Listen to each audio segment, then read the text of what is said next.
Olá, seja bem-vindo ao Veritas Mysteriorum. Meu nome é Roger e hoje é sábado de histórias, lendas e folclore.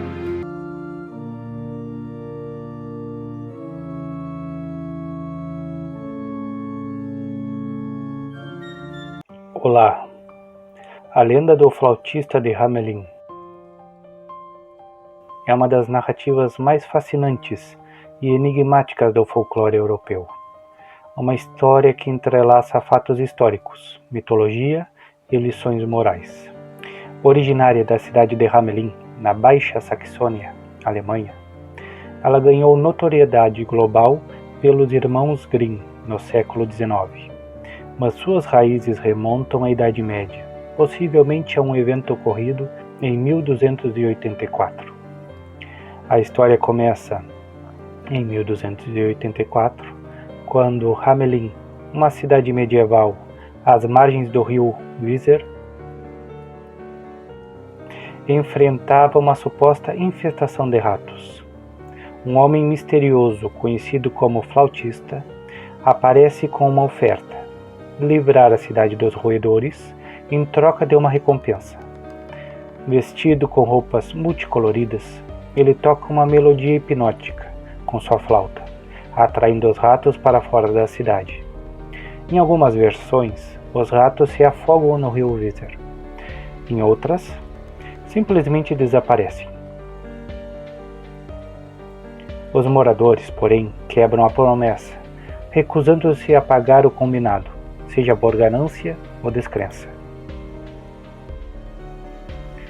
Furioso, o flautista retorna em 26 de junho de 1284, dia de São João e São Paulo. Desta vez, sua música não encanta ratos, mas as crianças da cidade. 130, segundo registros antigos. Hipnotizadas, elas o seguem em procissão, deixando Hamelin para nunca mais voltar. Algumas versões dizem que ele as levou para uma caverna ou para uma montanha, Köppen. Outras sugerem que desapareceram em um lago, pântano ou até uma terra distante.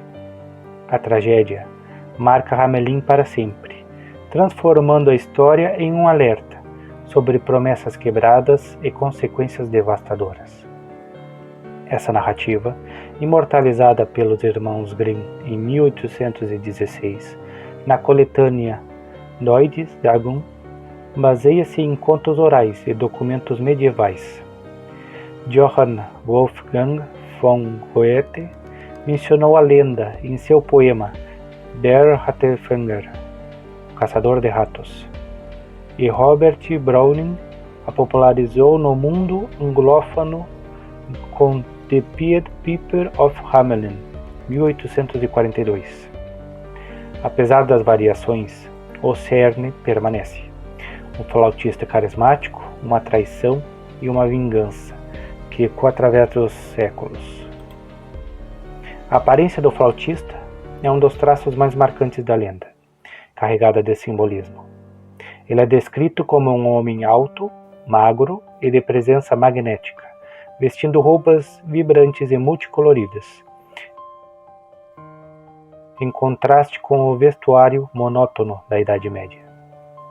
Essas roupas, chamadas de pied, malhadas, em inglês, incluem uma túnica longa ou capa, calças justas e um chapéu adornado, muitas vezes com penas ou sinos.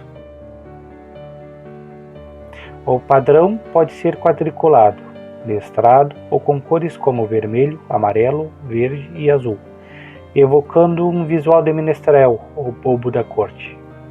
Ilustrações medievais, como a suposta cópia de um vitral na igreja de São Nicolau em Hamelin, destruído em 1660, mostram-no com uma flauta prateada e uma expressão enigmática entre charmosa e ameaçadora. Na cultura medieval, roupas coloridas eram raras e associadas a figuras marginais. Músicos itinerantes, carrascos ou até personagens sobrenaturais. Isso reforça a ideia do flautista como um outsider, alguém que não pertence à ordem social. Em algumas representações do século XIX, como as de Kate Greenaway, ele ganha traços afilados e um sorriso astuto, sugerindo tanto carisma quanto perigo. Sua aparência não é apenas decorativa, simboliza sua ambiguidade, oscilando entre salvador e vingador. O flautista não tem um nome próprio, o que amplifica seu caráter misterioso.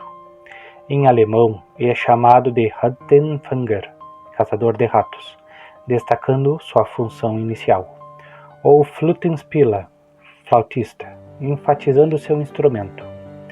No inglês, Pied Piper, flautista malhado, remete às roupas coloridas. Algumas tradições locais o nomeiam Spielmann, menestrel, ligando-o à classe de músicos viajantes. Essa ausência de um nome pessoal o torna um arquétipo, comparável a figuras mitológicas como Pan, o deus grego da flauta, ou mesmo a morte, que conduz almas com promessas irresistíveis. Ele é menos uma pessoa e mais uma força, um símbolo de encanto e consequência. A data central da lenda é 26 de junho de 1284, registrada em fontes como o manuscrito de Lüneburg, século XV, que relata, no ano de 1284, no dia dos santos João e Paulo, em 26 de junho, por um flautista vestido em muitos tipos de cores, 130 crianças nascidas em Hamelin foram seduzidas e perdidas no local de execução perto de Köppen. Um documento de 1384 nos arquivos de Hamelin lamenta: já se passaram 100 anos desde que nossas crianças partiram. Um vidral da igreja de São Nicolau, datado de cerca de 1300, destruído no século XVII, também ilustrava o evento, reforçando sua importância na memória local. O principal cenário é Hamelin, uma cidade murada na Baixa Saxônia, às margens do rio Weser, conhecida por sua prosperidade comercial na Idade Média. A Bungelosenstrasse, rua sem barulho, onde as crianças teriam sido vistas pela última vez, mantém até hoje a proibição de música e dança, em respeito à tragédia. A montanha Köppen, mencionada em algumas versões, é identificada como uma colina próxima, mas sua localização exata é incerta. Talvez um símbolo de um outro mundo. Algumas variantes citam um lago ou pântano como destino, conectando a lenda a mitos aquáticos germânicos. Hamelin, em 1284, era uma cidade vibrante, mas a Idade Média trouxe desafios: fome, doenças e conflitos sociais. A menção aos ratos, que só aparece em versões do século XVI, pode refletir memórias da peste negra, 1348 a 1350. Embora ela seja posterior, nos registros mais antigos, como o manuscrito de Lüneburg, os ratos não são citados, sugerindo que foram adicionados para reforçar a moral da história. O desaparecimento das 130 crianças, no entanto, é o coração do mistério, e historiadores propõem várias explicações. Migração para o leste, que é a teoria mais aceita e defendida, sugere que os filhos de Hamelin eram jovens adultos recrutados para colonizar áreas como Transilvânia, Pomerânia ou Brandenburg. O flautista seria um locator, um agente que usava roupas chamativas e promessas para atrair colonos. Sobrenomes de Hamelin aparecem em registros dessas regiões, apoiando a ideia. Massacre pagão cristão. Outra hipótese liga o evento a rituais de solstício de verão, comuns antes da cristianização. O flautista poderia representar um líder pagão, e as crianças vítimas de um conflito com cristãos radicais. A data de 26 de junho, próxima ao solstício, dá peso a essa teoria. Cruzada das Crianças. Alguns associam a lenda à Cruzada das Crianças de 1212, quando jovens europeus partiram em peregrinações desastrosas. Apesar da diferença de datas, a memória coletiva pode ter fundido os eventos. Doença ou histeria. Um incidente em Erfurt, no século XIII, descreve jovens dançando até a exaustão, alguns morrendo. Isso lembra a dança da morte, ligada a epidemias ou intoxicações, como o ergotismo. O flautista pode simbolizar uma força que levou as crianças a um destino trágico. Sequestro ou acidente. Teorias mais sombrias sugerem que o flautista era um criminoso, talvez traficante de pessoas, ou que as crianças morreram em um deslizamento de terra na montanha Köppen. Essas ideias, porém, carecem de evidências sólidas. Mosteiros ou adoção.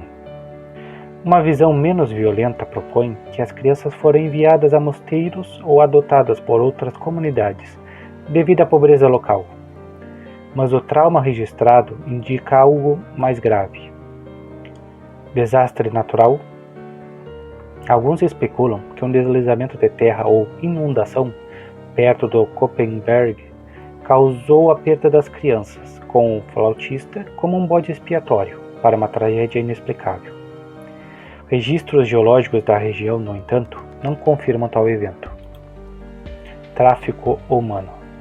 Outra possibilidade é que as crianças tenham sido sequestradas para trabalho forçado ou escravidão, prática não incomum na Europa medieval, embora não haja provas diretas em Hamelin. Nenhuma dessas teorias, no entanto, resolve o enigma completamente. Liebkeheimer, do Museu de Hamelin, destaca o sentimento de trauma que permeia os registros, algo tão devastador que foi transmitido por séculos. A falta de fontes primárias, como diários ou atas detalhadas, sugere que as autoridades da época podem ter encoberto o ocorrido. A lenda transcende um evento histórico, funcionando como uma parábola medieval. O flautista é um trickster, uma figura carismática que desafia normas sociais. Sua flauta representa o poder da música, vista na Idade Média como sedutora e perigosa, às vezes ligada ao diabo ou a rituais pagãos. Os ratos simbolizam pecados ou problemas coletivos, as crianças a inocência ou o futuro de uma comunidade. A recusa de Hamelin em pagar o flautista reflete ganância, e a perda das crianças é uma punição moral quase bíblica. Além da narrativa clássica, há versões menos conhecidas. Em algumas histórias da Baixa Saxônia, o flautista conduz as crianças a um lago ou um pântano, onde desaparecem sob as águas, sugerindo uma conexão com espíritos aquáticos do folclore germânico. Outra variante, de vilas próximas, apresenta o flautista como um pastor, que usava a música para guiar rebanhos, mas, traído pelos moradores, voltou sua habilidade contra eles. Um relato do século XVII, registrado por um cronista local, afirma que algumas crianças retornaram anos depois, mudas e incapazes de explicar sua experiência, como se marcadas por algo sobrenatural. Essas diferenças mostram como a lenda foi adaptada por comunidades locais, cada uma adicionando suas próprias camadas ao mistério. O flautista de Hamelin não é um conto isolado, mas parte de um padrão folclórico mais amplo. Histórias semelhantes aparecem em outras culturas. Na Polônia, um violinista conduz jovens a um rio. Na Irlanda, fadas atraem crianças com canções.